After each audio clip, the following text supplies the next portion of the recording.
right. I'm here. I forgot my drink. Welcome in, everybody. Pugs and Company, the Pillow Talk edition. This is the second. Hold on. Can't even hear myself here now. Pugs and Company, the Pillow Talk edition, the second of two, that's not one, that's two streams that I do live here. We do the high noon edition at noon every day. That comes on at, noon. Get it? Noon. And then that's all time central. And then we come back. Hold on, man, myself a little drink. Just a little drink tonight. I haven't been drinking every night, just every once in a while. I need a little libation here. And then we do this one. This one's called Pillow Talk. Where am I going to put this? We'll put it right there so I don't forget it. Pillow Talk is a little bit less structured than what we do at noon. At noon, we do go through all the trending topics, everything that's being talked about, headlines, hot topics, the thing all the gals are discussing. We just it's utilitarian, I like to say. That's what that. There is a purpose to the high noon show. I want you all prepped up. Because I don't want anybody that I know who is going to be tuning in, streaming in. What the fuck? What is that even called? I don't know. Whatever it is. Checking this out. I don't want you people running around bumping in the walls like a bunch of... I think you should be informed. That's all. And that's what we do at noon. Now, you're not going to get politics there. You're not going to get religion. You're not going to get anything that's overtly divisive. Although I have been told I'm a pretty divisive son of a bitch myself. Let's welcome in Parker, James Parker. He's down. Hey, speaking of divisive, yeah. Speaking of divisive, I got an idea. I was thinking about this just now. This is why don't we just for future? I mean, if you're going to be around, maybe you're not going to be around. Some days I know you're busy. We've moved it down to like 1 hour of a stream. Why don't we just rebrand this Pugs and Parker? That's something we've monkeyed around with for a while. Would you be okay with that? Because I wouldn't want to do that without your okay. Or is maybe this something I should have discussed with you off the Yes, definitely. All right. So no. That's really irritating. All right. So from now, forget it. It's back to Pugs and Company. Forget it. That was just, you had just no. Because on days when you're with me, I don't want this. I mean, the noon show is just me. That's just me, man. But this one, I do rely on the assistance of other people. And where's E? Huh? Where's E? Yeah, I don't know. Yeah, well, he's busy. He's getting his groove back. Remember how Stella did it? He's getting back into the painting thing. He's at the gallery a lot. He's creating, he's probably playing some. Here's what I imagine. This is what I imagine E is doing when he's not here. Okay, have you ever seen depictions of like urban modern painters and how they paint? Like, they'll have like the stereo cranked and it'll be playing some like classic rock, like, oh, bow, bow, bow, in a gotta defeat. And he's like covered in white and he's just like, flap, just like throwing paint at a wall. That's what I imagine. That's pretty close. I pictured him in tidy whities and a barbecue apron. Yes, that's a much better look. All right, so, hey, welcome into the inaugural Pillow Talk edition of Pugs and Parker, a show that comes on at 9. I'll promise you 10. That's it. I promise you 1 hour. Last night, I promised him 1 hour last night. Gave him 2. I don't know what happened. I don't know. The last hour, we just started rolling. You disappeared to go have conjugals with the lovely Mrs. Parker. No, it was an attempt. An attempted conjugal. Attempted conjugal that went bad, huh? No, it was it was all right. I'd already had some recently. What you want to talk about? You want to talk about bills? Is that what happened? Is that what killed it? Suddenly it was all about... No, we watched an episode of Outlander and it kind of got gay on us sort of at the end. And it was like, you know what? I already had some earlier today. I was going to try and go for a twofer, but we can just wait. No, what is Outlander? And by the way, you didn't send a monologue. We're not doing a monologue? Oh, I sent it late, I think. You should have it now. I'm real bad about that. Like, you sent it late. Like what's late? Like 30 seconds ago? Because like 8:58 p.m. is the timestamp on it. Okay, let me see here. Yeah, Outlander is a Netflix show, and it's based on this series of books. But was it always a Netflix show? Like, wasn't it like was there a movie series about? Because I've heard of Outlander before Netflix existed. Isn't that? Wait a second. Yeah, No. so it was on Stars first. There was a Okay. Stars version, but I think this is a whole different shebang. I think Netflix is doing their own reboot of it, but it was originally a novel series, and my wife read one of the novels, and so now we got to watch it. Here's the problem. I just realized something. I confuse Outlander with Highlander. They're like two different things, right? They're like Highlander is Scottish and it's all time travel, right? Isn't it like it's a Highlander like a time travel thing? And Well, you're so close because Outlander is kind of Scottish and there's time traveling. Really? Yes. Oh, well, that explains why I'm confused by both of them. Oh no, your brain is actually correct. You shouldn't question yourself so much. All right, very good. And yes, Jeff, it was the episode where the kid gets butt raped. Thanks for bringing it up. Oh, you didn't. When you say kid. Oh no, it's not a kid. It's a grown man. Okay, that's troubling to me. When you say the episode where the kid gets butt raped, I don't want to have that be a part of anything. All right, ladies and gentlemen.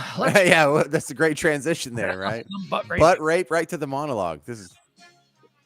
I gotta figure out how I can get this. Why doesn't this? I can't get the volume up on it. Well, that's all the way cranked. That's not.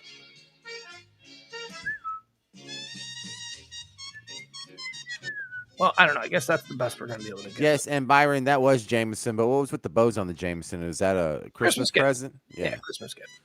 All right, everybody, welcome into the One Percenter Comfort Nest.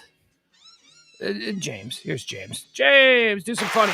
Do some funny, James. All right. Yesterday, President Biden gave a speech in Atlanta, but the Georgia Democrat Stacey Abrams didn't attend. A spokesperson said she was busy eating. Oh, that's a fat joke. What? She's not fat. She's definitely. Oh, yeah, really? Because according to a new poll, Pugs, 65% of Americans believe the country's headed in the wrong direction. The other 35% like going backwards. Oh, man. Celebrities are reacting to the sudden death of Bob Saget. Gilbert Gottfried said he thought it was a joke.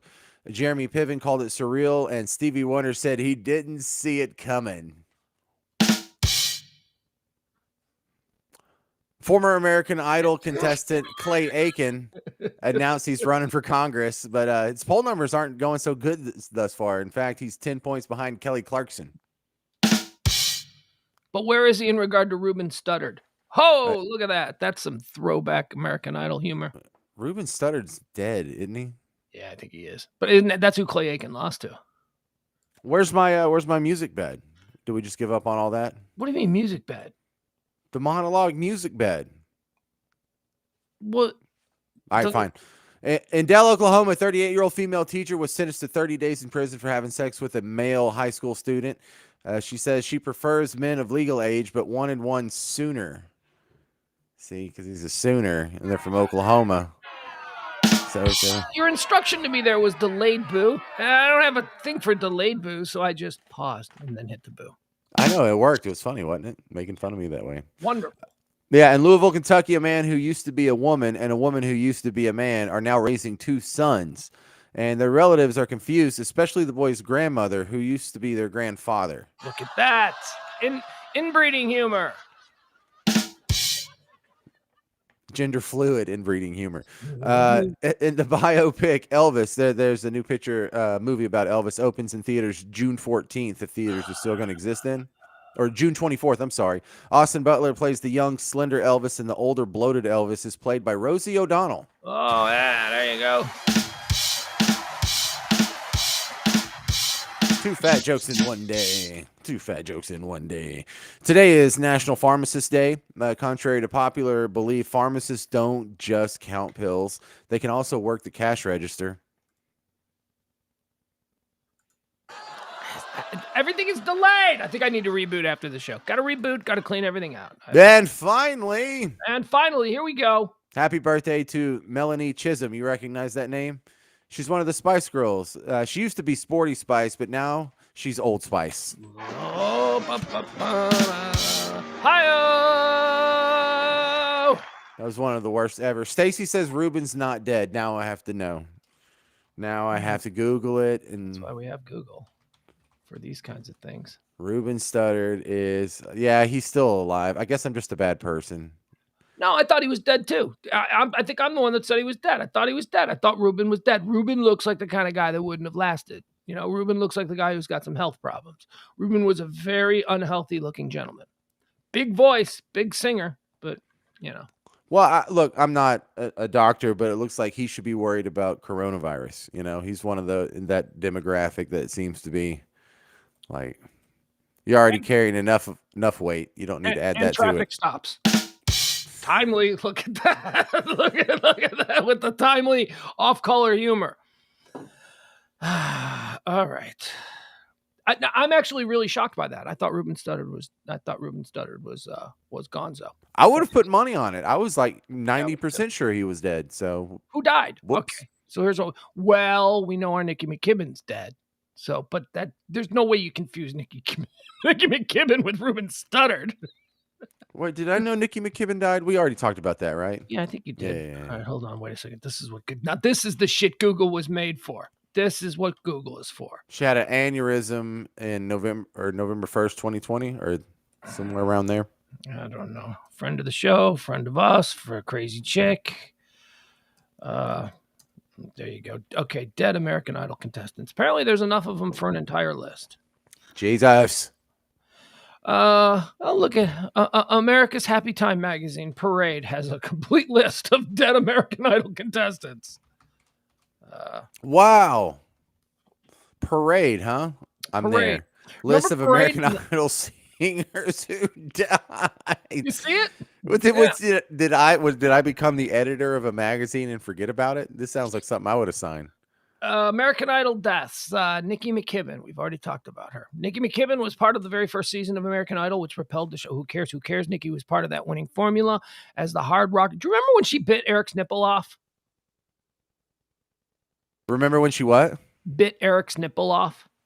Oh, I was there for the Nikki Mckibben and Aaron stuff. I don't remember that level of detail. That happened? Yeah. He had a bite mark on his boob for like, I was standing there and they were she was out of control. Nikki was a fun girl. We'll just say that. God rest her soul. I liked her a lot. She came in, she filled in for Sybil a couple of times when Sybil was on vacation. She would do news for the show and all that. Nikki was great. But Nikki was a rocker. Nikki was a hardcore, let's party. You know, I mean, she was on American Idol and she did all of the sweet, you know, standards and stuff. And I'm just a girl with purple hair. You know, she like do all that kind of stuff to appeal to middle America.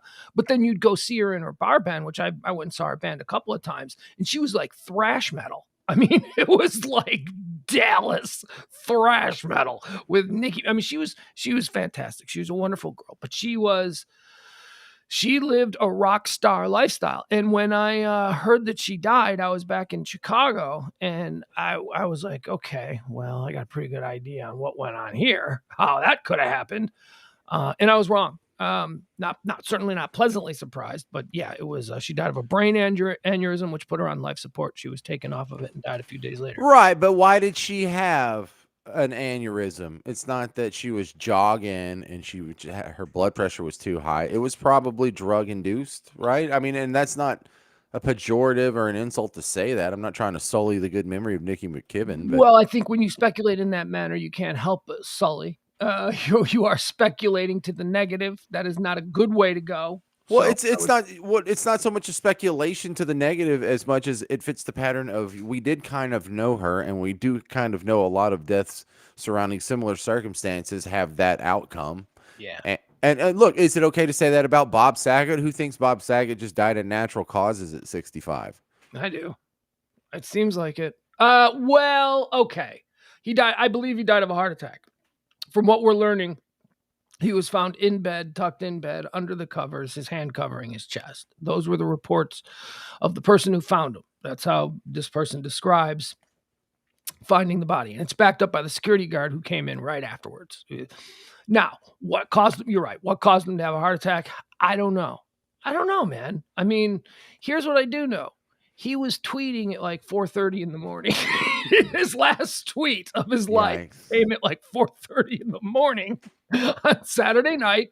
And how many 65-year-old guys are still up at you know what I mean? Naturally at 6 or 4 something in the morning. So I don't know. And he joked a lot about a lot of his image that played against the type of Danny Tanner from Full House. A lot of his image was that he was not what you thought. He was vulgar, funny, hysterically funny. But, you know, the presentation that he gave of himself in Entourage was of a drug addict, was of a guy Yes. who did a whole lot of drugs, walking around his house with a bong. I got Full House money. You know, I mean, that was kind of his. Okay, so Jeff's totally right over here. This is what I'm talking about. I'm not saying it to be insulting. I'm just recognizing the fact that we've heard this story over and over, and when final details come through, or when more details, if they come through, what Jeff is describing over there is what we hear over and over. Yeah, I don't know. I just and so look, that's his conclusion too. Saget, cocaine, maybe it was laced with fentanyl, or maybe it had just a little too much of a fentanyl imbalance. In 2004, she appeared on the holiday CD. I'm reading my Nikki Mckibben. Holiday CD Christmas. But bro, this is like Prince. Prince was only like 56, and he was doing fentanyl lace something or other. No, he had pain pills. I thought it was pain pills. Wasn't that it? Yeah, but I think they got fentanyl in them or something. I don't know. Wasn't there like a fentanyl connection? In May in 2005, Mckibben joined Dallas rock band Downside. They did several shows together, including a sold-out show at the Hard Rock Cafe, but Mckibben left the band in September of the same year due to creative and personal differences. 2005, Mckibben appeared in several reality shows. Fear Factor, she was on Battle of the Reality Stars, Kill Reality, The Scorned.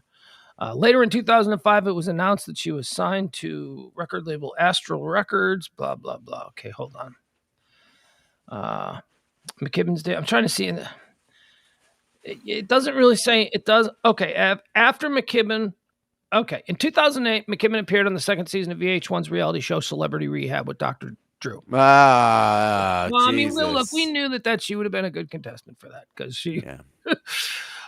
In which she received treatment for cocaine and alcohol addiction at the Pasadena Recovery Center. While recovering a physical examination from Dr. Drew Pinsky in the season's first episode, she revealed that she was sexually, physically, and emotionally abused as a child. On top of that, she also lost her mother to addiction the previous year. Pinsky noted signs of hepatomegaly during the examination. What is that? Do you know what hepatomegaly is? That's when your liver is all jacked up from having to process way too many pharmaceuticals. Yeah, hepatomegaly is the condition of having an enlarged liver. It is a non-specific medical sign having many causes. Okay. During the examination, most likely caused by her alcoholism. She said that she was on prescription ziprasidone and dextromethamphetamine to reduce her anxiety. But Pinsky told her that it was unwise for a serious addict to be on such powerful medications. Her withdrawal was painful, and the day after she was taken off her medication, she experienced the lethargy of withdrawals. After Mckibben completed the program at PRC, she moved into a sober living environment, which was filmed for the Celebrity Rehab spinoff, Sober House. During a group night out for Mckibben and her fellow sober housemates, which fell on... You know what? That shit's bullshit. That is absolute. That Dr. Drew, you know, I got problems with Dr. Drew. I used to love Dr. Drew. He was another guy who was a regular, nice man, kind man. But you're gonna do Celebrity Rehab, and then you're gonna do a Sober House spinoff of that show. And then the producers are gonna be like, okay, for this episode, you're all gonna go to a bar. What the fuck is that? You know, I mean, seriously, what legitimate doctor who is overseeing the care of people who are addicts would tell them to go hang out in a bar? And that's exactly the kind of shit they did on Sober House because it's good TV. It's good. It's not good for them. You know what I mean? Is that what they did on Sober House? I hadn't seen it. They go to a bar. Yes. They said they go on an outing. Maybe they just go to like a pizza. No, I watched the show. Buffet or something. Really? Yeah. Well, see, look, those are the sacrifices you got to make. But you're showing a lot of people are at least learning something about what happens when you go down that road, or what happens when it gets out of control, or what people could expect. Or maybe there's an addict right there that's saying, you know what, that's not as bad as it looks. No, you're right. That's great. And that wouldn't get any real viewership because that's a PBS show, what you're describing right there. VH1's got to have drama. They got to have some kind of conflict. So you're going to send them all these drunks and drug addicts. Let's get them out in a bar. Let's see how they behave in a bar. Right, but my point is, it's totally worth it to have these tiny little white lies and moral compromises in order to somehow make this an interesting topic. Because I bet you a lot of people get help from shows like this, because the kind of people that enjoy shows like this must be on drugs. During a group night out, Mckibben and her fellow sober living housemates, which fell on the anniversary of her mother's death the previous year, she gave her first ever performance while sober, singing her song "Inconsolable." Yeah, she got up on stage at this bar. There are all the sober people toasting their water with little lime slices. How much of this have you watched? I watched these. I watched all the stuff with her in it because I liked her. I was Nikki for her. I didn't even know it existed. I probably would have watched it too. I'm kind of jealous. She used to text me all the time, like friendly texting, not like, anything, just like hey, I gotta come out to the show tonight. You guys should come, Mckibben later appeared in the 5th episode of Celebrity Rehab's 5th season, during which she marked 3 years of sobriety and performed for that season's cast. In 2011, Mckibben formed a new band called The Love Stricken Demise. The band released an EP in 2012. In 2014, Mckibben was seen accompanying her son Tristan on the 13th season of American Idol during his audition, where he made it to Hollywood, but was ultimately cut before the live shows. Mckibben used to give vocal and performance lessons for children in Fort Worth, Texas. That is also something that I knew that I guess I've forgotten, but she was pretty clean in the last couple of years of her life before she died, because that was the big sadness about it, was that she seemed to be getting her act together, and she seemed to have been on the straight and narrow for a period of time, and then her brain explodes.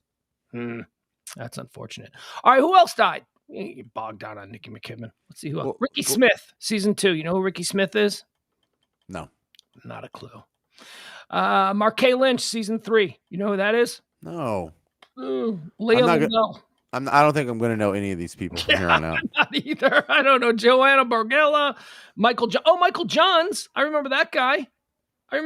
Michael Johns was good. He was the Australian. Yeah.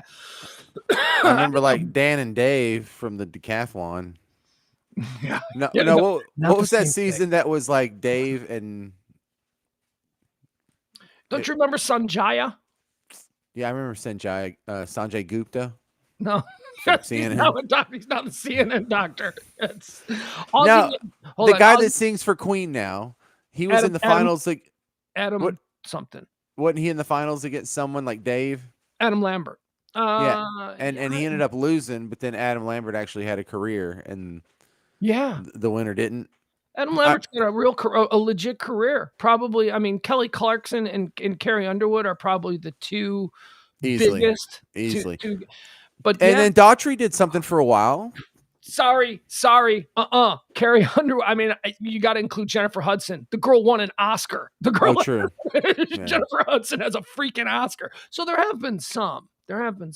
Clay Aiken's going to be a congressman. Did you see? Probably. Did you see his congressional video?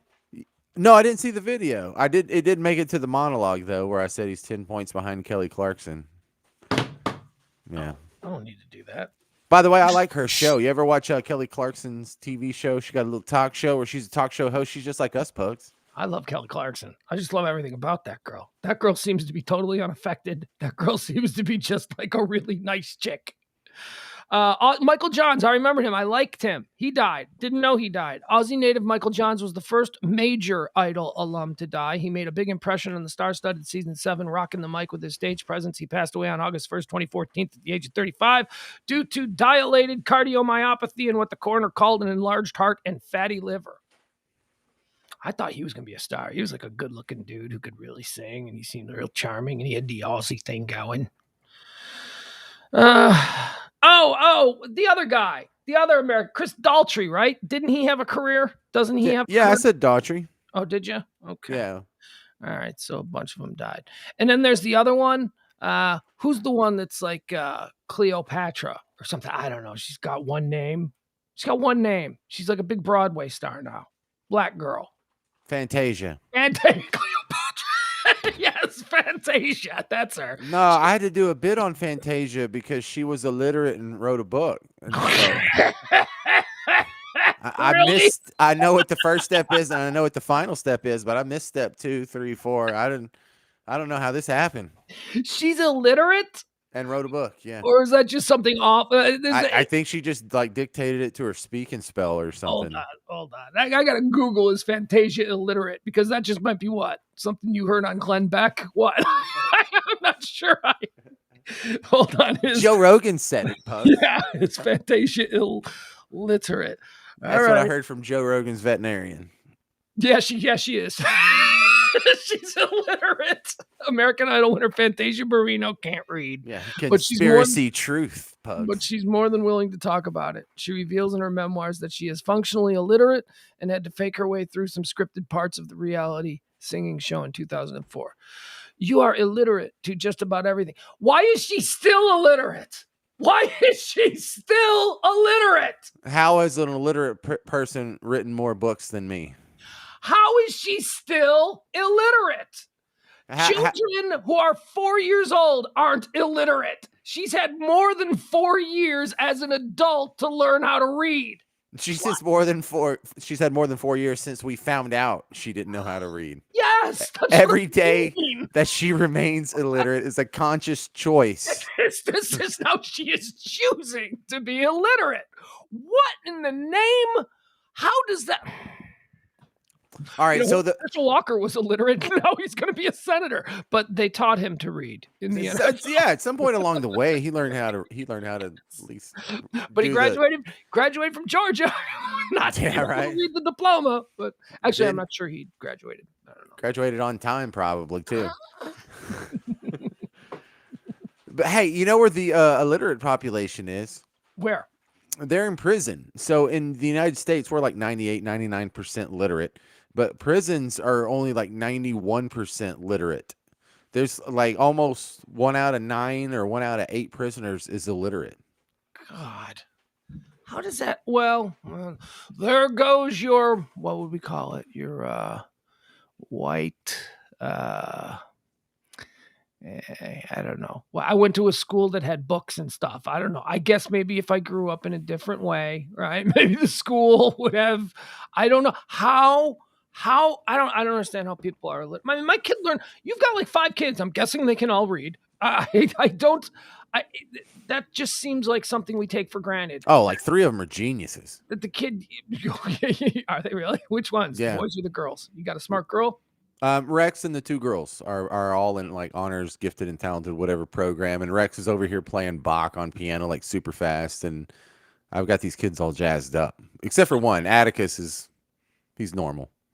Well, my son is also a genius. My son is also in all of the AP honors classes, and he gets straight A's. He has never gotten anything less than a B. And when he got a B, he freaked out. He was very upset about it. My son can't play Bach really fast, but he's good at football. So you know, there you go. That's what we got. He's a big dumb lineman who's actually pretty smart. Yeah, we got lucky there, I guess. Hey, I got 3 out of 4. That's pretty good. His mother, my ex-wife is extremely smart. She's really she's really smart. Like but we've been through this. There's like 10 early from high school. Why do you want to graduate? You know what I mean? She's like really smart. Yeah, there's like 10% of the population that is below the IQ level for retarded. Remember? And like no society on earth ever figures out what to do with these people. Right? Well, this goes back to your thoughts of yesterday about establishing a penal colony. How about just right, where you put the dimwits, well, they used to be called morons because you were moronic, and that used to be formal, but it became like a pejorative. So then we called them mentally retarded, and then retarded became pejorative. So now whatever the next evolution is, whatever those people are, the ones that are not pleasant to be around, the ones that are criminal and not benevolent. And I don't mean retarded people. I just mean really dumb people. I just mean like the illiterates. Just put them on a nice island with coconuts and monkeys and stuff and let them run around and bump into With the prisoners on the island. But the prisoners, remember, we decided the prisoners get like the shit land. Like we just build a wall around 100-mile swath of Oklahoma and we just drop all the prisoners in there. But the morons, they, look, they can't help it. They're the ones that get like, maybe there's an island that used to be used for, diseased animals or something, that's pretty and you got beaches. That's where you put the dumb people. You Well, the just let them. benevolent ones can stay with their family, but the ones that go criminal, they would probably have to go to the penal Oh, colony. okay. I didn't realize that you were making a distinction between just the ones who live in the basement and the Well, no, ones who. this comes from I had an uncle who spent some time in prison, and I would go visit him, and he would tell me all these wonderful stories about how many illiterate people are in prison, and he would make money and make friends by reading letters that came to guys who couldn't read, and then they would dictate what he would have to write back and mail back to their family members.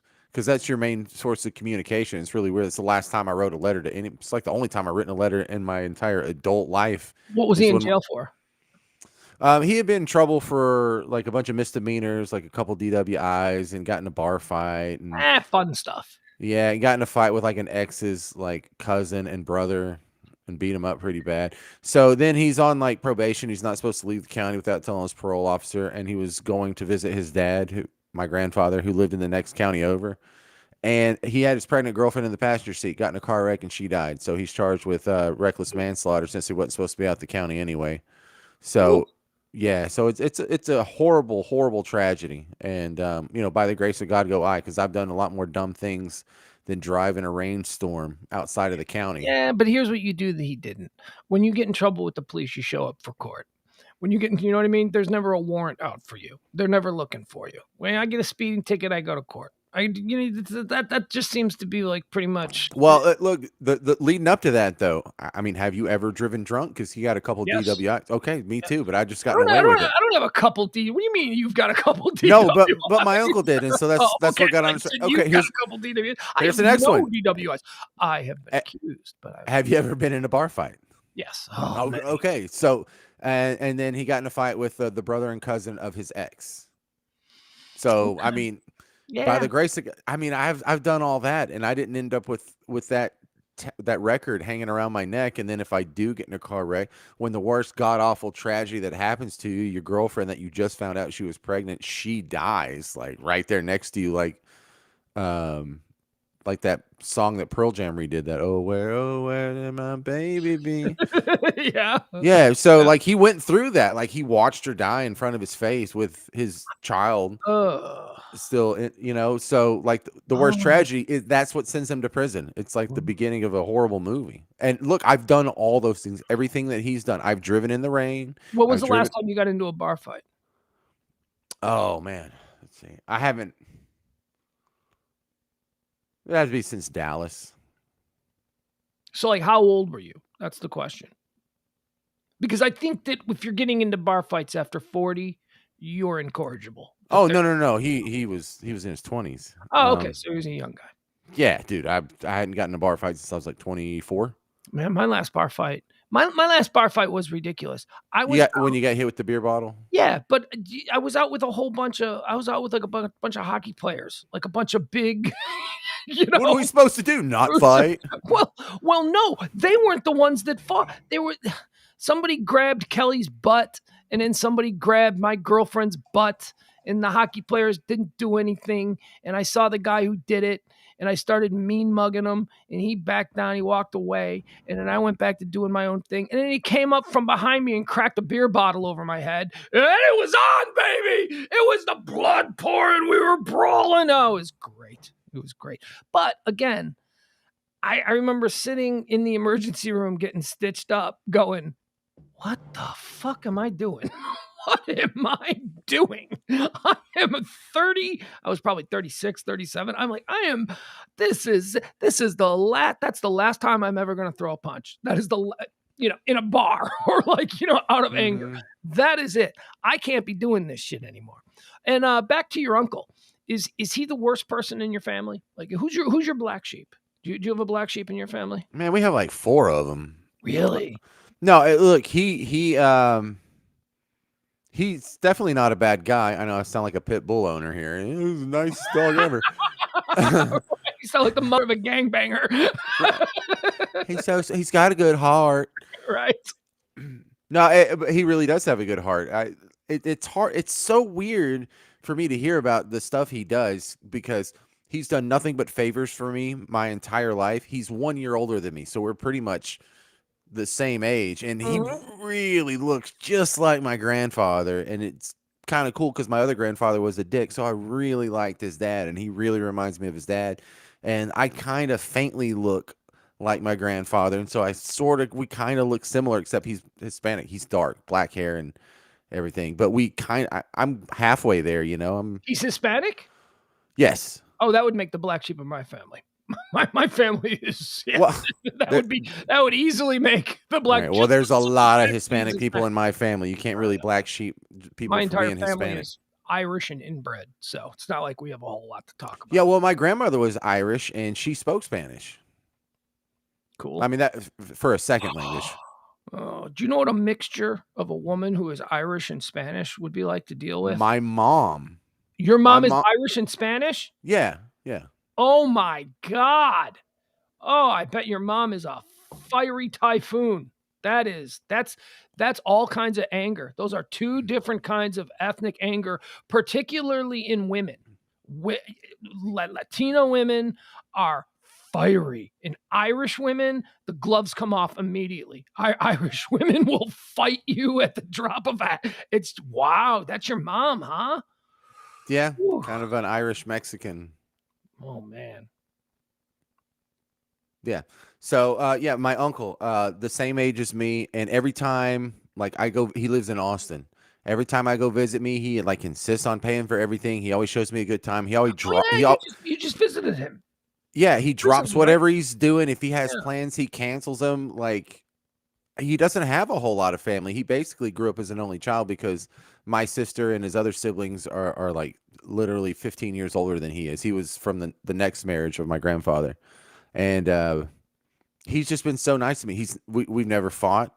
There's never even been a word in anger expressed against us. And like, we're politically opposite. He's a total Bernie Sanders guy, and he knows what I do for a living. And he kind of ribs me, but he doesn't, he knows I have a good heart, and I know he has a good heart. So it's really not a big deal. And this is the one that was in prison. Yes. Okay. All right. So he's out now. Oh man, he's been out. He was only in for like 2 years or so. Right. Well, he went to prison twice.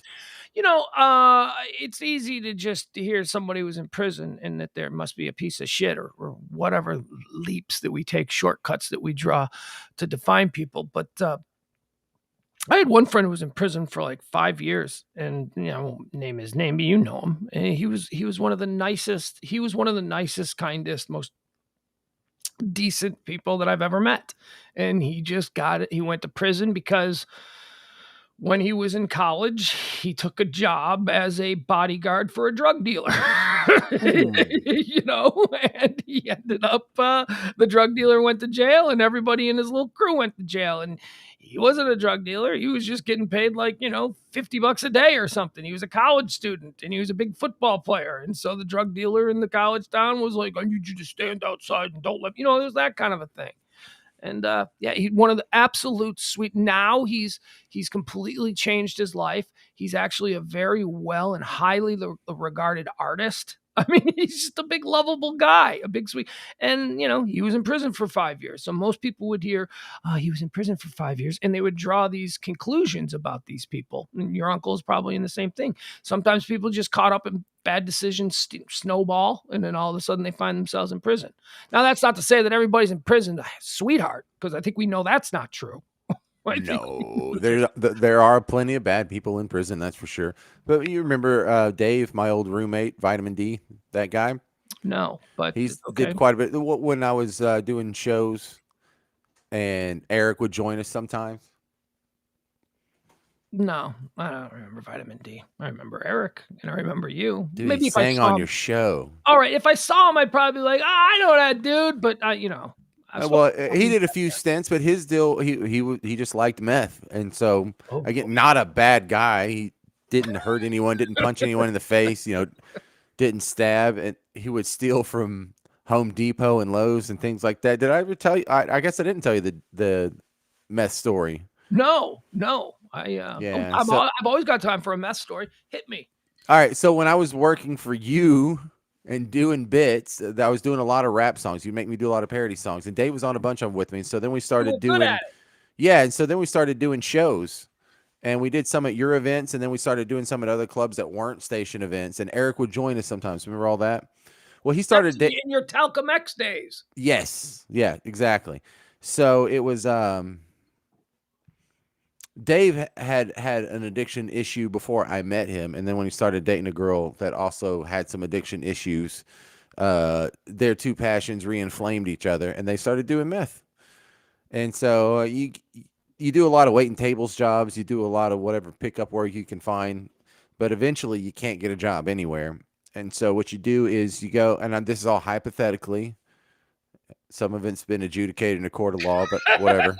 So it's hypothetical, but adjudicated. So if you're a junkie, you can go into Lowe's, you can go to Home Depot, and there's things that are small, like this big or smaller, that you can get in your jacket. You can get in the inside pocket, or you can take a few of them. Now you can get out of there and you can get through the security, no big deal. When you bring it back, they're not going to give you cash, but they will give you credit on a Home Depot card. And then once you have the Home Depot card or the Lowe's card, you go out to a contractor site. You probably already know some contractors because you didn't start doing this today. You've been doing this. So you know some crooked contractors who will buy it for 50 cents on the dollar. And so look at that scam. Wow. Yeah. So I remember one time right after I stopped working for you, when I went up and I was working in Oklahoma at a radio station up there, I came in for a weekend and I stayed with him. And that's what he was doing for a living. And he woke me up one day at 9 in the morning. You make a living doing that? Yeah. He woke me up one day at 9 in the morning. And I said, "What's up?" And he threw money in my face. And he's like, "You know how I was broke yesterday?" And I said, "Yeah." He's like, "This is what I made this morning." This was at 9 in the morning. He had gotten up and he got to Lowe's when it opened. He did the steal, went to another location, traded in for a card, knew where the contractor was going to be, and sold it to him for 50 cents on the dollar. He threw $900 in my face. What was he stealing? How much was he? Oh, my God. So you have to go where the holes are. So if there's a camera pointed at where the super industrial super glue epoxy stuff is, that's only this big, but it's $60 and it fits right in your jacket pocket, you would have to go find the next thing that wasn't covered. Okay.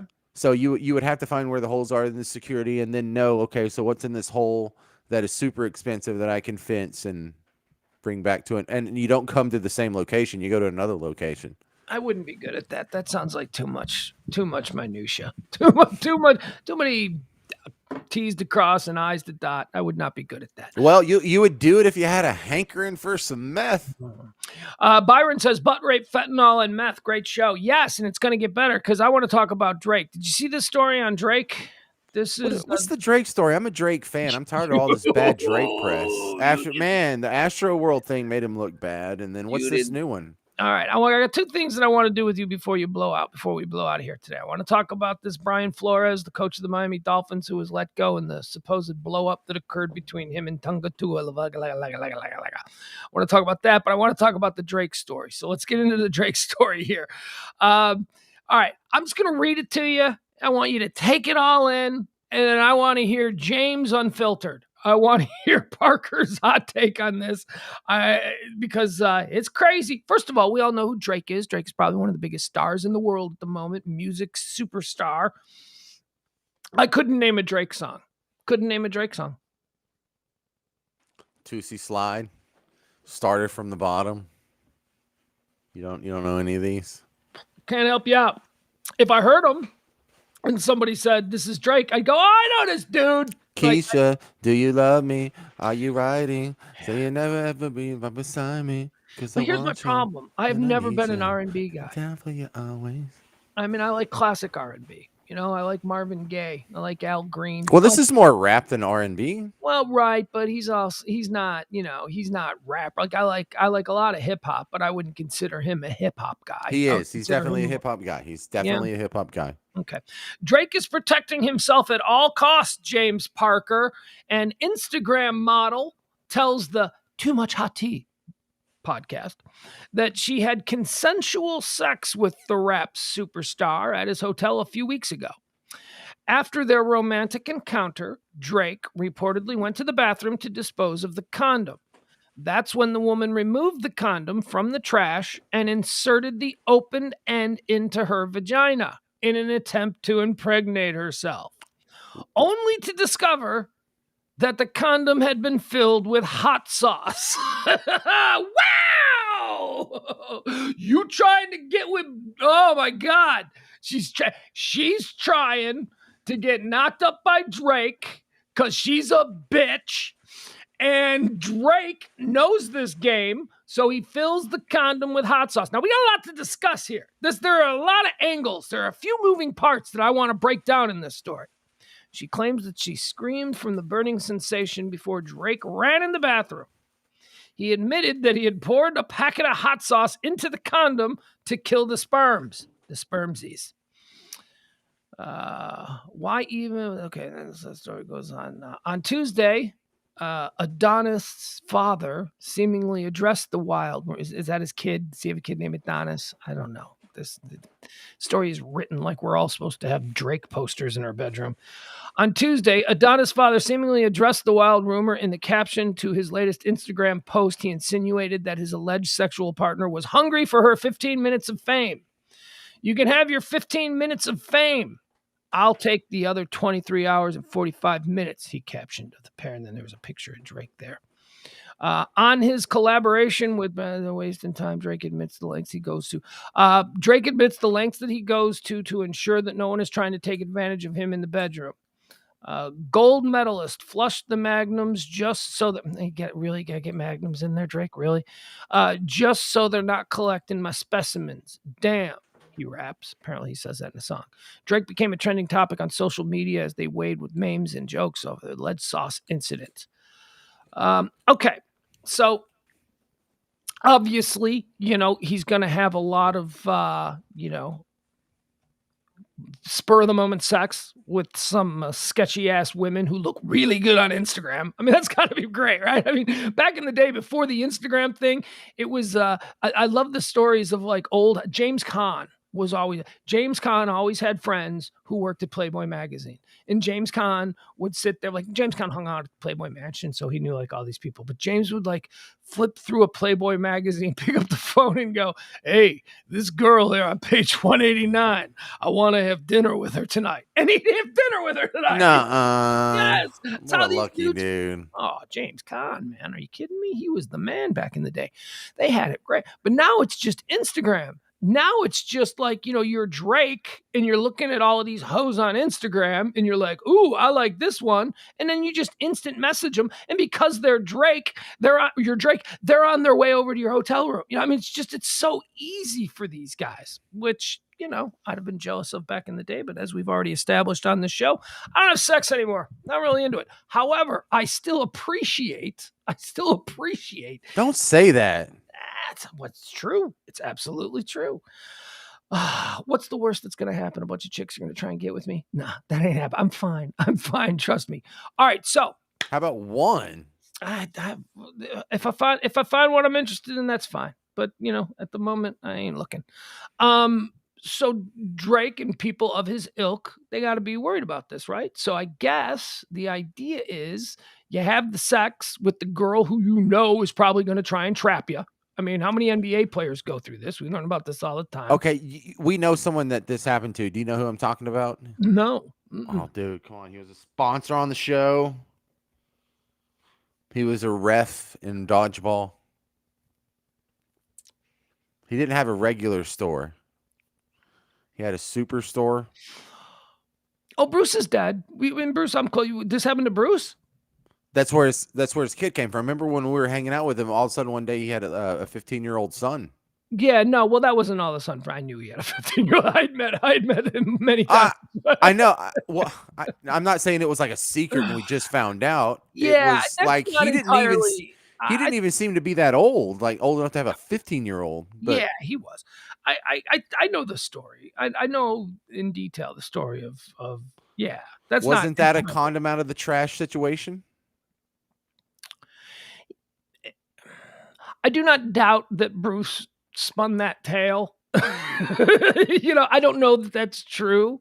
I mean, he was in a relationship with her. So, but I guess that doesn't change the fact that, you can be in a relationship with somebody and not want a kid, and then they can.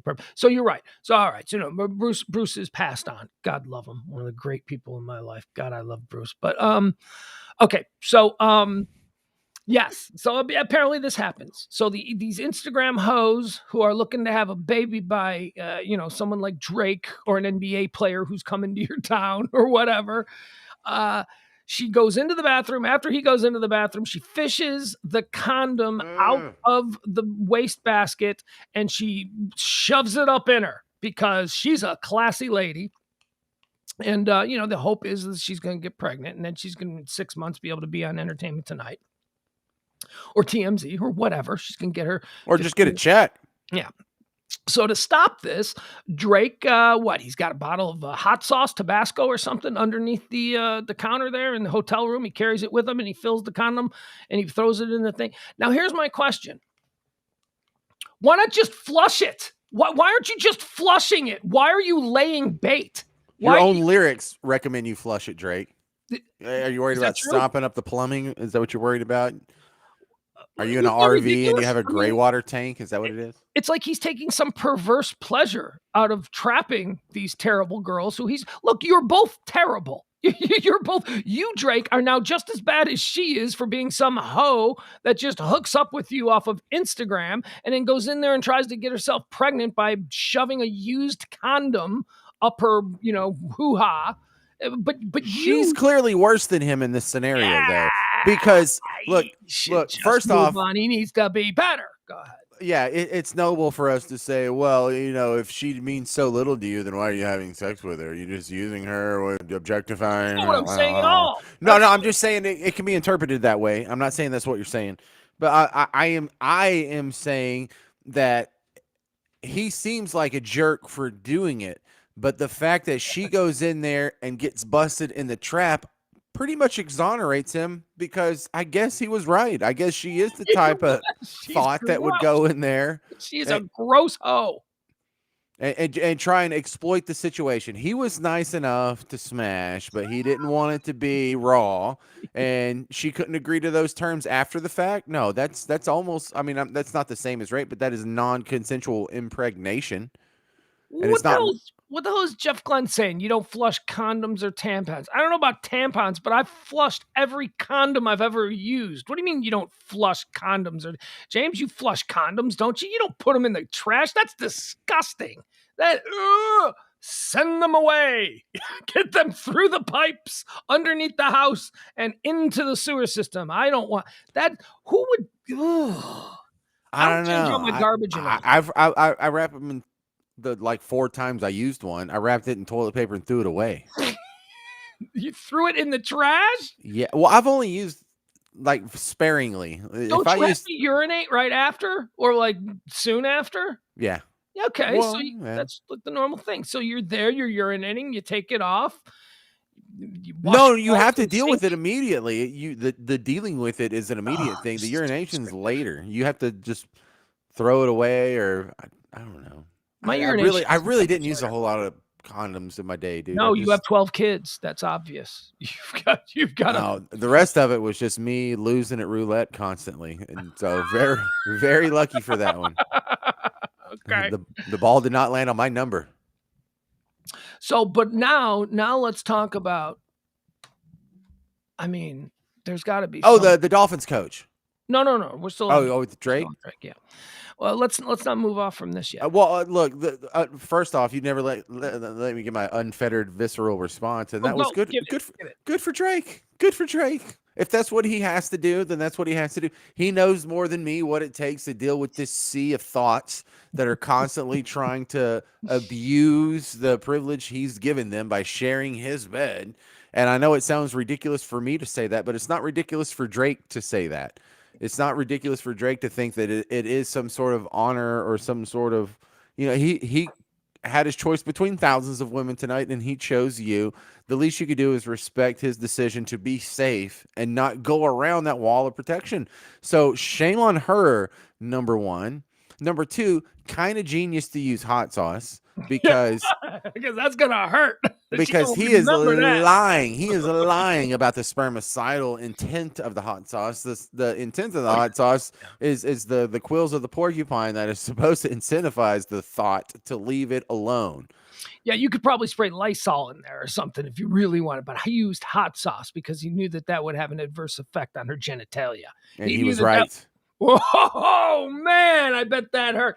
Have you ever look?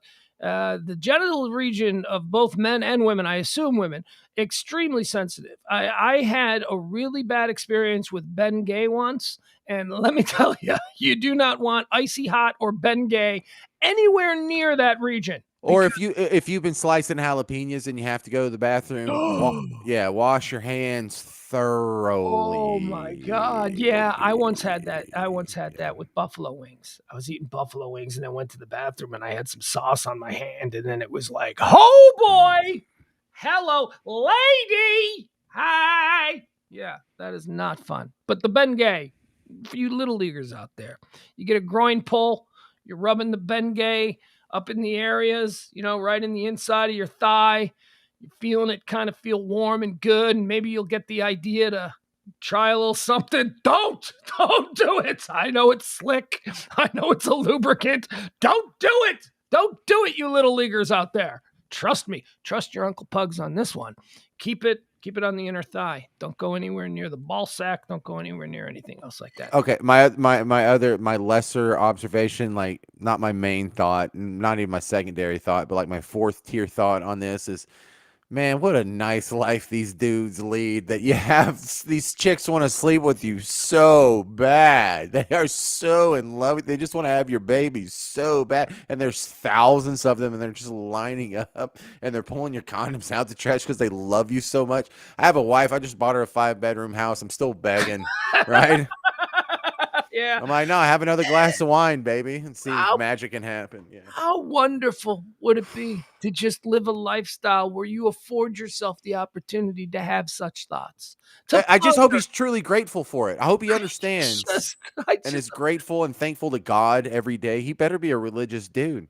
I would never think of this. I would never think that, what would be cool if I could just fill my condom with hot sauce and then she'd burn her coochie. I would never.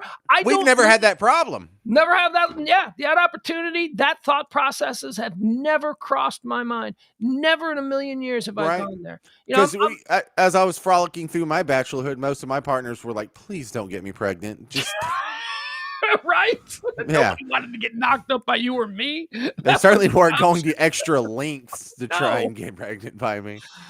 Yeah. Although, what do you think that's worth? That's got to be worth a couple million, right? Millions. Because you're going to get $1 million gametes. You're going to get child support monthly, or zygotes, I guess. So at the very least, it's going to be like $2-3 grand a month, right? At the low end. Low end, bruh. Kevin Federline's getting $23 grand a month straight cash. Forever? Kevin Federline? Or until the kids are 18, right? Till the last kid's 18. No. That's alimony. I don't know if that ever wears off. That's not child support. He didn't get custody. He got alimony. Yeah, alimony wears off when you remarry. So if Federline he ain't remarrying. He don't love any of y'all that much. He's living in sin. He might have kids with other women. He might have a household, but he's going to be cashing them Britney checks for as long as it takes. Look, and I think this is a fantastic argument for polygamy for all these guys, like whether you're an Antonio Cromartie or a Sean Kemp that goes out and have kids with like 9 different women. The problem that they have is having to pay out all this money to exes. Well, why not just get a big mansion that y'all can all live under the same house? And if you want to make it a reality show, cool. But they're basically living a de facto polygamous lifestyle when they're not committing to one lady and they just keep having kids with the next chick and then the next chick and then the next chick. That's what King David did. That's what King Solomon did. That's what like Roman emperors did. Just let them go ahead and make it legal and sign the weirdo contract and let them be under one roof.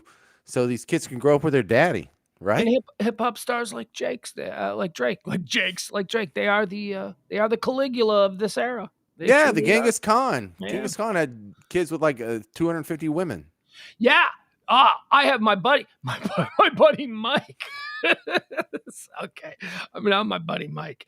My buddy Mike is Polish, 100% Polish. His family is from Poland. Well, not his family, but his Well, grand. his mom's from Poland, his dad's from land. Right. And, but I mean, it's not like his mom and dad were born there. Mom and dad were born in America, but his grandparents were DPs. They came straight off the boat from Poland and they came over there. And Mike has Asian eyes. He has he's not like crazy Asian, but if you said, yeah, that dude's part Japanese, you'd go, oh, I could see that. Or, oh, that dude's part Filipino. You go, oh yeah, I could totally see that. But he's 100% Polish. And he used to say, hey, what do you want? Genghis Khan came through my part of the world a bunch of years ago and knocked up all our women. Mm-hmm. And now half the people from Poland have Mongolian eyes because the hordes came through and just started raping everybody. And here we are 1,000 years later. And you got Mike walking around Naperville in Illinois looking like a Chinese guy, even though he's 100% Polish. Yeah, how do you explain the Polish guy with the skinny eyes? Well, the Mongols are a little rapey. That's how we explain it. The Mongols, they raped a lot of women. They went all over Eastern Europe. They made big fans. Big fans of rape. Those Mongols. Yeah. Yeah, they took it. They saw, hey, you know what? They saw what they wanted and they took it. Well, all right, Mike, let's do this. What do you say? Here we go. Black Monday. Have you been following the events of Black Monday, James? A bunch of coaches got fired. I can get. I don't know the headlines, but I would guess the Bears got rid of their coach. Oh yeah. I'm just digging in your wound. That's all. Is that the wound right there? Let me dig in it. Oh, it ain't a wound. That's my clitoris. That is not a wound. That feels wonderful. Every Bear fan in the world wanted this to happen. Every Bear fan in the world wanted this to happen last year, but for some reason, our impotent ownership was like, we're going to give him another chance. And we're like, oh, for crying. Oh, it felt so good. I know where I was. I was sitting in my son's carpool line at 8:20 a.m. on Monday, January, I don't know, what was it, the 10th. When I heard it come over my spot, my Odyssey, whatever it is that I listened to, the Score Sports Radio in Chicago, when they said, breaking news. That's the Odyssey app, yes. The Chicago Bears have fired Coach Ben. We were like, oh, thank God. It moved a little, didn't it? Oh, it moved. My son and I'm not kidding you. My kid and I were sitting in the carpool lane, just waiting. When we woke up in the morning, the first thing I said, because I have to take him to school on Monday, when we woke up in the morning, I said to him, today's the day, buddy. It's going to happen at some point this morning. We're going to listen to Chicago Sports Radio and it's going to happen. And he's like, do you really think it's going to happen, Dad? I'm like, it's going to happen. It's going to happen. And then 8:20 a.m. on Monday while sitting in the carpool lane, oh, it was wonderful. So yeah, it's not a bad. It was Black Monday for Matt Nagy and his family, and Matt Nagy seems like a wonderful person, but he wasn't the first. The Denver Broncos got rid of Vic Fangio, who maybe Vic ain't a head coach, but Vic is one hell of a defensive coordinator. Vic Fangio he's probably got 30 jobs waiting for him right now. This is probably the most admired and sought after defensive mind of the last 20 years in the NFL. Vic Fangio has never had a defense that wasn't a top 10 NFL defense. I mean, think of it. He's never. He has walked into defenses that were absolute garbage in the first year with him as DC. They've gone into the top 10, whether it was San Francisco or Chicago, even Denver, where he just got fired as head coach. Denver had a shit defense. He got rid of Von Miller and still had a top 10. So you got Vic Fangio with the Broncos. He was let go. Of course, we know about the vacancies in Las Vegas and Jacksonville. Those happened earlier in the year. Who else did we lose? Off the top of my head, Joe Judge from the Giants. He was let go. Who else was let go? I thought Jason Garrett didn't make it past last season. No, Jason Garrett was blown out in November.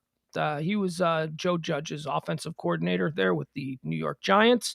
And the New York Giants are just a dumpster fire. The New York Giants, their record is something like 3-500 since Tom Coughlin left. They've had 3 coaches now in a row there with the Big Blue who have gone only 2 years. They are just cranking. They are just dismissing their coaches after 2 years, 2 and gone. But Joe Judge sealed his own fate on Sunday. When we don't need to really discuss this, because what the story is about is the big shocker of all of the coaches who were let go on Black Monday. Brian Flores, head coach of the Miami Dolphins. Brian Flores was blown out by Mr. Ross, the owner of the Miami Dolphins. Shocking that Brian Flores was fired. Brian Flores is Aren't they a winning team? Well, here's the problem. Brian Flores, 10-6 last year. This year they had a rough go. They had a stretch where they lost a bunch of games. I believe they started out the season 1-5, but then they won 7 out of their last 9. I mean, he took a team that was absolute trash this season, and he won 7 out of 9 games. Brian Flores, most people will tell you that of the Belichick coaching tree, of the guys who are, currently circulating from the Belichick tree, you got Vrabel. Vrabel is certainly with the Titans. He's highly thought of. Josh McDaniel, right now, his current offensive coordinator, is probably going to get a big head coaching job somewhere this year. But Brian Flores is always the one that they say, no. Brian Flores is a legit coach. Brian Flores is great. He took over a dumpster fire in Miami, and he turned them into a respectable team. First year he took over the team, they were, the slogan down there in Miami his first year was tanking for Tua, that they were going to be tanking the entire seain. For Tua. They wanted Tua. They wanted the number 1 pick in the draft. And guess what? They got Tua. They got Tua, and he went 10-6 last year with a combination of Tua and was it Fitzpatrick? I believe it was. But the problem, hold on a second. There really is no problem. Brian Flores is a good coach. Now, there's a lot of people say, this wouldn't have happened if he was a white coach. Stop it. That's what that is not what this is about. Miami is not a racist city. It's not like Cincinnati. It's not like one of these cities where you immediately think, well, they wouldn't stand for a black coach down there. That's not what this is about. Being a Flores is a help. Is absolute. Yes, he's Puerto Rican and black. So he's part, so he's got the whole minority thing going. But because there is this minority initiative in the NFL, there's a lot of people who are taking this opportunity to chime in from the sidelines about this isn't fair. But it truly is head scratching. It is befuddling why the Miami Dolphins would get rid of Brian Flores, who is, by everyone's estimation, a terrific young coach who did a shit ton with a really mediocre team. He wasn't working with a whole lot down there, and he got him to 10-6 last year. And again, this year, 7 out of 9 games, he went on a winning streak. I mean, he did a really good job. But then the shocker on Black Monday, just a couple of days ago, was that the Miami Dolphins got rid of Brian Flores. And now we're starting to learn why. Okay, and this is what I wanted to discuss with you. Is this one of those he just didn't get along with the general manager thing? Not only the general manager, but see, you have to remember, this was a season in Miami where half of the year was dedicated to trying to make a trade with the Texans for Deshaun Watson. The Miami Dolphins. You would rather have Tua? I would rather have Tua. No, I'm just asking, like, what's his thought process there? Deshaun's not a whole lot better than Tua, maybe a little bit. Yes, Deshaun is a whole lot better than Tua. You would say a whole lot? I would say exponentially better than Tua. Tua has not been what we had hoped he was going to be. I mean, look, Tua Tagovailoa, Tua Beluga Bologna, whatever the hell we want to call it. Tagovailoa. Yeah. You remember he chased out Jalen Hurts to Oklahoma. Jalen Hurts was the starting quarterback of Alabama, but they had decided that they went, and it's not like Alabama sucked when Jalen was their quarterback, but they wanted Tua. So Jalen transferred. He stepped into the portal and he transferred to Oklahoma, had a great final season in Oklahoma, got drafted by the Philadelphia Eagles, and he's got the Eagles in the playoffs. Jalen Hurts, pound for pound, if you're looking at what they did this year, Jalen Hurts is a better quarterback than Tua Tagovailoa, at least at the pro level. Jalen Hurts led his Eagles into the playoffs. So I have always felt that Tua was a little bit overrated Tua worked Saban's system beautifully. That's what Tua could do. And that's, I think, why Saban wanted Tua, because Tua was good at running that Saban football thing. But that's not what this is about. We don't want to get bogged down in minutia here. Why did Brian Flores get fired? Why would the Miami Dolphins jettison a person who is considered to be one of the hottest and most respected young coaches in the NFL? There is no, I mean, we understand why Matt Nagy got blown out. We even understand why Vic Fangio. We certainly understand what happened with Joe Judge. But in the case of Brian Flores, people are scratching their heads. I mean, he's first on most of these teams have openings. Brian Flores everybody is requesting interviews with him.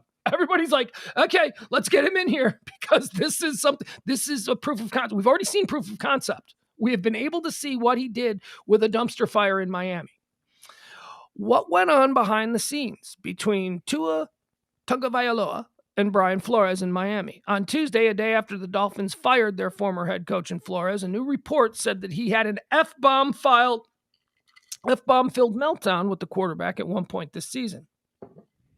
According to the South Florida Sun-Sentinel, during halftime of Week 16 of their loss to the Titans, a loss that ended the Dolphins' playoffs hopes, Tagovailoa claimed that Flores doesn't know how to talk to people. He doesn't know how to talk to people.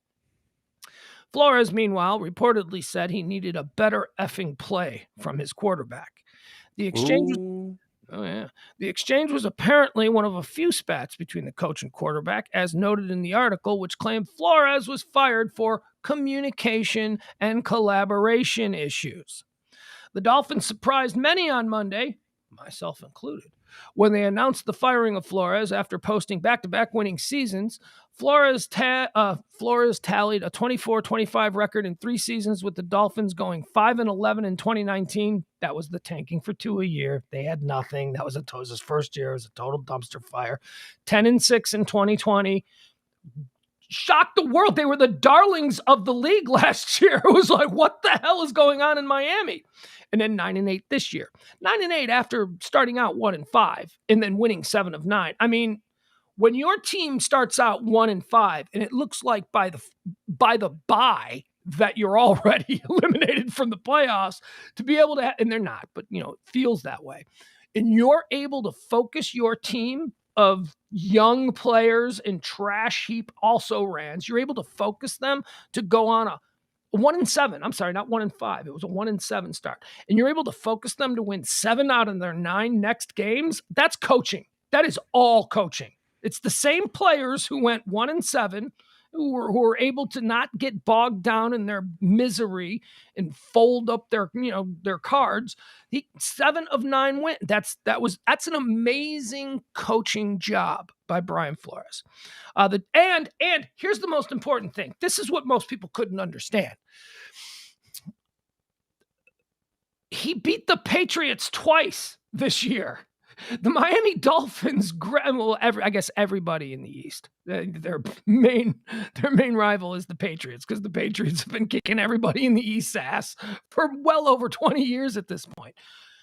He beat the Patriots twice. The Patriots are not garbage. A lot of people think the Patriots are going to make a deep run in the playoffs here. And Flores' trash heap Dolphins beat the Patriots twice this year. And that means a lot, man. That's like Michigan beating Ohio State, or the Bears beating the Packers, or the Cowboys sweeping the Eagles. That is a big deal. And yet they still got rid of him, because, he couldn't get along with Tua, because Tua says he doesn't communicate well. He needs to be nicer to people.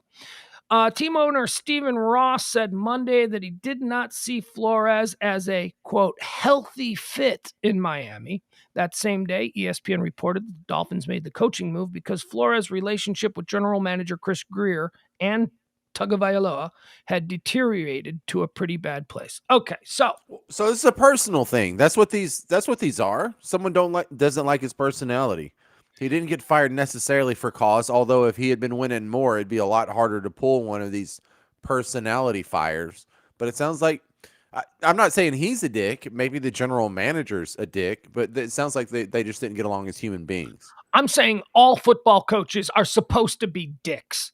Football coaches Are are supposed to they? be type. Yes, they are. They're supposed to be type A personalities. They're supposed to be, this is how we do it. They're supposed to be one step removed from a drill sergeant. And what we have in this day and age are a bunch of players who are used to being coddled and given timeouts and being told that you can be super if you just give it your best. I'm tired of this bull crap. We had a coach in Chicago, my team, the team of my youth, Matt Nagy, beloved, absolutely adored, the nicest man you are ever going to want, and a crap leader of men in a locker room.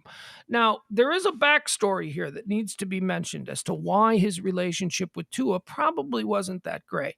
Brian Flores did not want the Dolphins. Brian Flores didn't want the Dolphins to draft Tua. He didn't want Tua. The number 2 pick in the draft. Joe Burrow went number 1. Tua went number 2 to Miami. He didn't want Tua. And Greer, the general manager of the team, and Ross, the owner of the team, they wanted Tua. And Flores was saying, look, I'm telling you, you guys, this is not the guy we want. He wanted Herbert. He wanted Justin Herbert. He was right. Brian Flores was right. So what's being talked about and what's being said is that the relationship between Greer, the general manager, and Ross, the owner, and Tua himself, they were on bad terms from the very beginning because Brian Flores saw the problems inherent with Tua's game, problems that we have now seen now for a couple of years. The people in Miami are not sold on Tua. There's a good chance that Tua could end up, look, he's had a couple of good games and he seems like maybe he's on the upswing.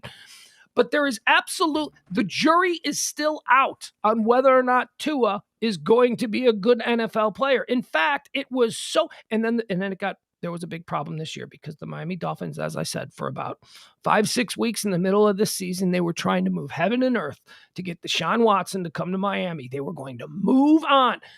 3 months ago, the Dolphins were going to move on from Tua. And when that deal didn't go through, Greer and Ross, the owner and the general manager, decided that they were going to stick with Tua and he was their guy. And from that point forward, apparently, Brian Flores, the head coach, decided that it was time to get tough with this soft boy. And that's essentially how he views Tua, as a soft boy. And he's I don't know how friendly and how lovable Tom Landry was. I know that Mike Ditka for the team of my youth, the Chicago Bears, was not cuddly and lovable. Brian Flores is known as a hard ass, and he may be unliked in the locker room, but he gets his players to play for him. The guys, when he came from the Patriots players were all like, oh, no, he's a good coach. He's he's a tough guy. He's not going to mess with you, but he's a good coach. So I guess the question here is, can he coach anywhere in this day and age? Is he going to run into this problem if Brian Flores, who, remember, they said that he has communication. Tua said he doesn't communicate well with people. Yeah, because he calls you out.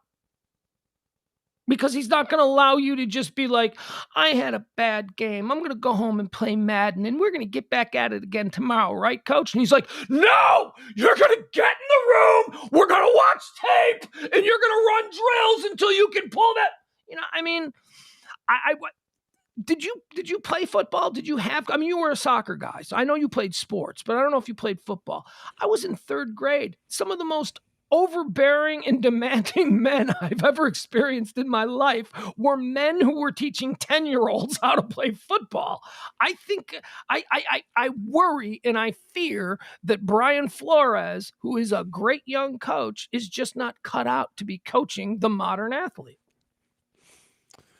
We're about to find out. He's going to get another job offer. It's going to be a great offer. This is probably the best thing that happened to Brian Flores. If he has a general manager who is wrongly overruling his very intelligent draft picks, and he's going to get a chance to do this somewhere else, then the marketplace will decide whether or not Brian Flores was superior in this situation. And I think from what you've told me, that it is a really good chance he's going to go to a better organization that trusts him a little more and lets him make his draft picks, lets him get Justin Herbert instead of Tua, and actually do something that's closer to his potential.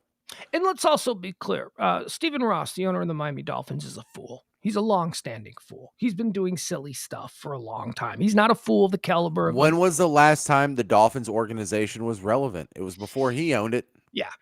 Back in the Hizanga days, back in the Wayne Hizanga, maybe even the Joe Robbie days. I don't know, but Dan Marino. They haven't been Marino, maybe. Yeah, I don't know. The Dolphins haven't exactly been and it's not like they can't attract free agents. What player doesn't want to go down to Miami? Right? They're still one of the few old NFL teams, like merger NFL teams, that hasn't won a Super Bowl.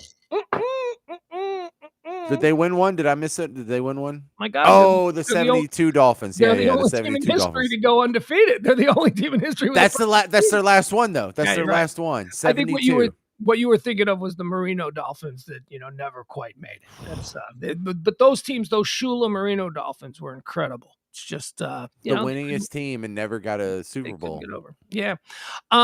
So my issue now is that although I admire the gumption of Brian Flores, I like the idea that he's a tough guy and he's going to come in, he's going to walk in all these millionaire ball players, these millionaire 23-year-olds, and he's going to tell them that they all suck and that they all need to work. I love that. I love that attitude. But my Chicago Bears have requested an interview with him, and I'm like, I don't want him. Why don't you want him? He seems fine. Because he's going to break Justin Fields. Because I don't want him to break Justin Fields. I don't know if Justin Fields is a soft boy or not. Yeah. You need to find out, and if he is, you need to get rid of Justin Fields. It sounds No. Because what I do know is that he's talented. Now, Justin Fields has raw talent. I just don't know. We don't know yet. Is he going to respond to... Justin Fields had a problem with Kirby Smart down in Georgia. Kirby Smart is a very in-your-face coach. He walked out of that. He ended up with Ryan Day in Ohio State. He had a wonderful career at Ohio State. I'm not entirely sure how Ryan Day conducts himself in a locker room. I know that Matt Nagy, the coach that he came into here with Chicago, is a big sweetheart, a big lovable guy. He always just wanted you to be you. I just want my players. They would have dance parties in the locker room after they won. Oh, dude, they used to after. They did. Matt Nagy had a DJ on call. You think John Madden had a DJ in the Raiders locker room? No, I don't think he did, and I also don't think Tom Landry did. Damn it! I certainly don't. So that's the story that's going around about Brian Flores. Apparently, Brian Flores and why would they have gotten rid of him? Because he was mean to Tua, and he didn't get along with Stephen Ross, the owner, or the general manager down there. So whatever, he'll end up somewhere else. And but I'm conflicted on this because my team needs a coach. Now, granted, my team, I want Jim Harbaugh. I think Jim Harbaugh is the guy. No. Oh, what are you talking about? Are you kidding me? Are you kidding me? Who wouldn't want Jim Harbaugh as their NFL coach? Have you ever seen this guy's record? This guy coached the San Francisco 49ers for 3 years, and he went to the championship game twice and the Super Bowl once. Who wouldn't want him? I mean, come on, man. But Jim Harbaugh is another one of these Brian Flores types. Jim Harbaugh is a hard ass. Jim Harbaugh, his coaching mentor is Mike Ditka. That's who Jim Harbaugh models his NFL coaching style after. So I don't know, how Pugs, you're being completely disingenuous if you're saying that you don't want Brian Flores, but you do want Jim Harbaugh. All right. Well, I would like to note, just for the record, not saying you're right or wrong here. I'm just saying we got a lot more comments on Drake's hot sauce rubber. Yeah, we did, but we need tape of this. So, folks, listeners, it's not all about you. It is just not all about you. We're not thinking about you at all times. No. One last story. You need to get out of here. Kinda. I'm not gonna score either way, but I got to wake up at 5:30 to get the kids to school. That's okay. One last quick story. I'll get your. Okay. I want to get your take on it, and then you can go. It's a very short story. This comes out of the AP from Yahoo News. So a guy was in Tennessee, Memphis, partying. He's got himself an Airbnb. He's traveling. Thank you, Jeff. What'd Jeff say? Parker Outlander season 6 starts in March. Okay, very good. So a guy's got himself an Airbnb there, Memphis, Tennessee. He's staying. First of all, do you stay in Airbnb? Is that a thing you do? Oh, I've done it before, and it's a fantastic experience from what little I've gone through. You people, whatever, man. Give me a hotel. They got Bruh, rooms. you get to stay in someone's house for the price of the hotel. Thank you. No, thank you. It is so weird, and I love it. Dude, you want to hear a great Airbnb story before we go into this quick? It's story? like you went home with some chick, and you wake up in the morning, and you're like, "What? I'm in a house." No, who do you complain to? If shit's not right, who are you going to complain to? Hotels. I'm a hotel guy. I love, my goal, my dream, my life's goal is to live in a hotel. I want to live full time in a hotel, and I want to have the money to not have to worry about it. Like, I want to be able to get room service every night. I want to be able to order movies anytime I want. That's how I want to. But enough. So my buddy Brian back in Chicago, he has a condo. And he used to Airbnb it, and he gets a call, and it's the condo development. They're like, "What is going on in your condo? We're sending the police over." He's like, "Well, I don't know, I'm Airbnb-ing it. I got some people staying there." Dude, the people who Airbnb'd his condo was a porn company. They were shooting porn in his condo. They Airbnb'd it. You hear about the Airbnb. Not my problem. What is that illegal? That sounds legal to me. That sounds legal, I suppose. I mean, there was nothing there, but imagine that. It's like that. Kids will Airbnb a place and then they'll throw a house party. Right? That's a problem. It's a real problem that's been going on for years. It's one of the big things that Airbnb is trying to deal with. But a porn shoot? Are you kidding me? I mean, what the? That is not something. And they're Did they clean up afterwards? That's all I'm worried about. Yeah, I don't really know. I'm not going to go through there with the black light, but if I did, what would it look like? I just know that he shows up and, they're moving. They got lights in. I mean, this isn't just like an app. This is like a real film shoot. They got lights. They got generators. They're moving stuff in and out. And the neighbors are like, "What is going on?" Generators? That's hilarious. Yeah. Over-explaining it there. I don't know if that's actually true. All right. So a guy gets an Airbnb in Memphis. He goes out to the bars. He starts partying. He's a friendly guy, man. He's friendly. He's having some fun. He's, got my Airbnb. I'm gonna be let's dance, ladies. Hey, got an idea. My new friends who I just met at this bar, let's all go back to my Airbnb. Let's have a party. Woo! It's one of these kind of situations. All right. Man followed home to Tennessee Airbnb. The man invited people back to the rental while Nashville, not Memphis. I'm sorry. The man invited. Right? I mean, it's just one's black music, one's country music. That's the only difference between Memphis and Nashville, right? R&B versus country, yeah. R&B, that's it. Both music capitals, both in Tennessee. The man invited people back to the rental while at a Nashville bar, police say, when the suspects overheard him inviting people back to the Airbnb. According to the arrest warrant, upon entering the establishment, they hit the man in the face with a bottle, poured alcohol on him, and then began urinating all over him before forcing him to jump off the balcony.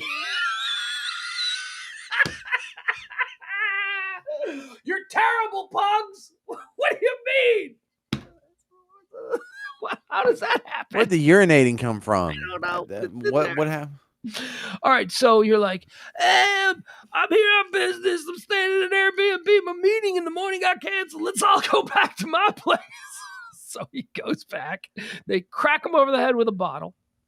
Okay, knock him to the ground. They whip out their wing-wangs. They start peeing on him. And then, you're getting peed on. You're like, "Hey, guys, cut it out. What are you doing? Hey, you guys. You guys, yeah." And then at some point he got up and he went, "Guys, that wasn't cool. I invited you back." He's got a knot on his head from being cracked with a bottle.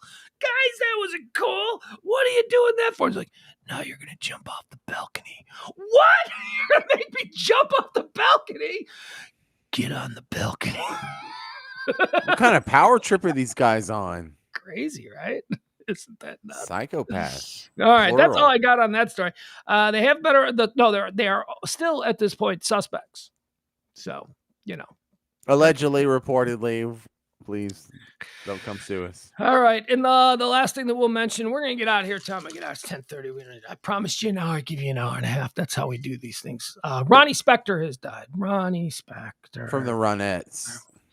Be my little baby. Wife of Phil Spector, Briefly. the lady who tried to, like 4 or 5 years, the lady who tried to warn us decades before he killed Lana Clarkson, decades before Phil Spector went nuts and killed a woman. Ronnie Spector tried to tell us he nuts. He nuts. He held a gun to my head and forced me to sign a contract giving him all the rights to my royalties. He beat her up. He was awful to her. But are you familiar at all with the Ronettes and what they were for their little portion of pop? I mean, they were big. They were very big. They had 6 number 1 hits off They their had a first few album. songs that I would recognize, right? Oh yeah. And you hear them in movies all the time, and they're certainly in the American Yeah, I pop think I culture. get them mixed up with the Crystals or whatever, but it's that same sort of kind of transition from doo-wop to modern pop. They were more the Ronettes were, you could confuse the Ronettes with maybe the Supremes, that or like the Marvelettes or something like that. But the Ronettes, The Crystals, I had it right.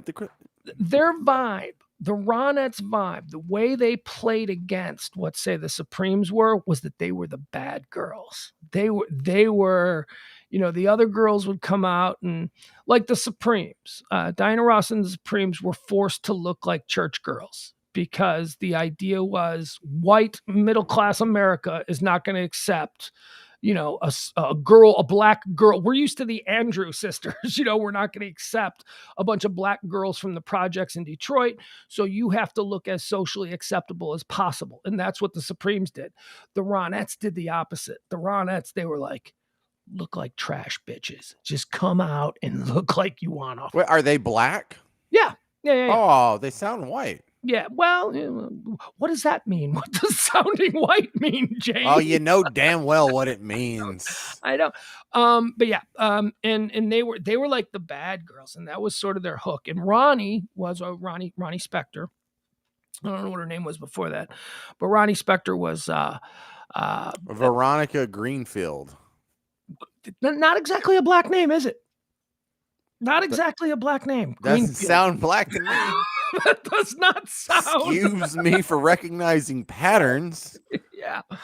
But whereas the Supremes and the Marvelettes or whoever would wear like their cute little perfect dresses, the Ronettes would come out in like skin tight, yoga pants and like a tight sweater. Yeah, I'm Googling this and they're gorgeous little girls. Yeah, very, very sexy.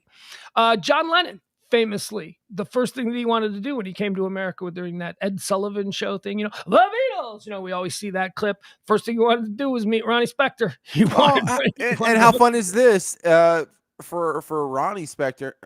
Well, Ronnie Greenfield, she was in the band with her elder sister and their cousin. Yeah, well, so it was a family group. I did not know that until right now. She was age 78 when she died. Jesus. Mm-hmm. What a great life. What a great life. Well, not such a great life. No, not such.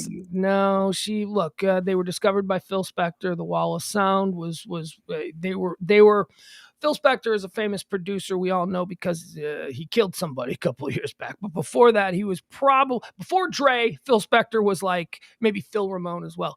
But Phil Spector was considered the greatest pop music producer of all time. Okay, so here's her lineage. The mother is an African American Cherokee, so she's a Blindian. And the dad is an Irish American, so she has a white dad and a Blindian father. Look at that. So yeah, she's got it all. Yeah, like half white and then a quarter Indian, like Cherokee. They're specific on this one, and a quarter black. Yeah, but James, in 1960, they didn't parse it that way. She was black. She was black. Look, it's a beautiful American story because it is. Like, that's the great thing about America. My grandpa would have said that's a black girl. He doesn't care about her lineage. That's a black girl. Is that what your grandfather would have said? When she showed up on Ed Sullivan, that was a black girl he was looking at. My grandfather would have said she looks Hispanic. Yeah, well, she did. She had a very unique look, and she was because he was Hispanic, and so that was his bias. There you go. And John Lennon, as I said, he wanted to meet her. And so the Ronettes came and hung out in the hotel room when the Beatles were trapped in their New York City hotel because the people were screaming in the streets. It was the Ronettes were there. They were produced by Phil Spector. The Wall of Sound is pretty much epitomized by what the Ronettes sounded like. That bigger boom, boom, boom. I don't know if you know what I'm not going to explain to you what the Wall of Sound is, but it's so cool. The Wall of Sound is such a cool production method. I don't know what he did, but it sounds great. And anytime you hear a song produced by Phil Spector, you go, that's Phil Spector. That is badass. So the Ronettes sort of epitomized that. She ended up marrying Phil Spector probably 1965 or something like that. And if you think Ike treated Tina badly, you need to hear Ronnie's story. Ronnie was abused. She was beaten. Phil, as we later found out, loved his gunplay. He used to pistol whip her. She finally got out in 1974. And even though she was Ronnie Spector of the Ronettes and it was 1974, and you would think that you would be able to have a solo career, Phil Spector spent the rest of his life trying to destroy anything that she would go out and do in the music business. And in 1974, Phil Spector was still one of the most powerful people in music. So she basically got her entire career totaled by this guy who wanted to own her and control her and beat her and all of this stuff until Eddie Money showed up. Eddie Money in the 1980s had this song, Take Me Home Tonight, and he had this chorus in the song, and he said, hey, man, you know what? You know what would sound great here? If we could get somebody like Ronnie Spector. And be my little baby. Yes, that's her. That's her. I just learned that right now. Yes, and Eddie Money said, man, I don't care what Phil Spector says. I want Ronnie Spector to sing that hook. And so he got her in. Little baby. And that was sort of, she was allowed back into show business because that became a huge hit, and Eddie Money paved the way for her. And then she started doing stuff in Vegas, and she was at least able to tour the country and she never had hits again, but she was still somebody that was allowed to work in the entertainment business. And she died today. She was truly, truly one of the most admired women in the history of American rock and roll, R&B. She's in the Hall of Fame. Phil Spector tried to block her from getting into the Hall of Fame. And by that point, people were like, yeah, no, you know what?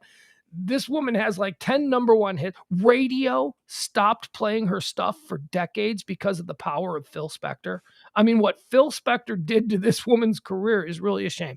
And she died today. So, Ronnie Spector, we're thinking of you. You were pretty awesome. Bruh, according to the Wikipedia page, he surrounded their house with barbed wire and guard dogs so she couldn't leave, and he confiscated all of her shoes to prevent her from running off. Oh, yeah. That's what I say, man. You think Tina Turner had it bad with Ike. Okay. Ronnie Spector had it bad with Phil. Again, this is Wikipedia, so whatever that's worth. It also says, on the rare occasions he allowed her out alone, she had to drive around with the life-size dummy of Phil in the passenger seat.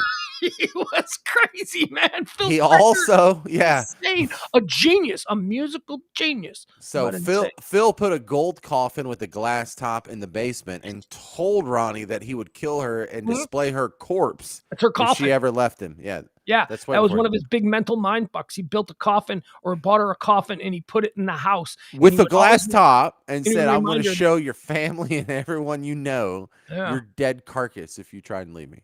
That's normal. That's a normal guy. That's, it's hard to believe that he would wind up killing a Hard Rock Cafe waitress in the doorway of his home. Yeah, I never saw that coming. Sure. Oh, my God. Well, apparently I'm wasting my life because I don't have anything this cool going through my 20s and 30s. I'm already 44 and no one's barbed wired me into a house. Well, you're not a beautiful, exotic-looking woman. No, apparently not. No one thinks I'm a catch. Maybe if you were this beautiful, exotic, not sure, she was racially ambiguous, as you pointed out. Phil Spector was a hip. Fuck Phil Spector. He's dead. Let him rot in hell. Ronnie, sounds like a real piece of garbage to this guy. Yeah. A genius, though, man. I'm telling you. Go if you don't know what I'm talking about, just go to YouTube and put in Wall of Sound examples. I mean, the guy was awesome. Phil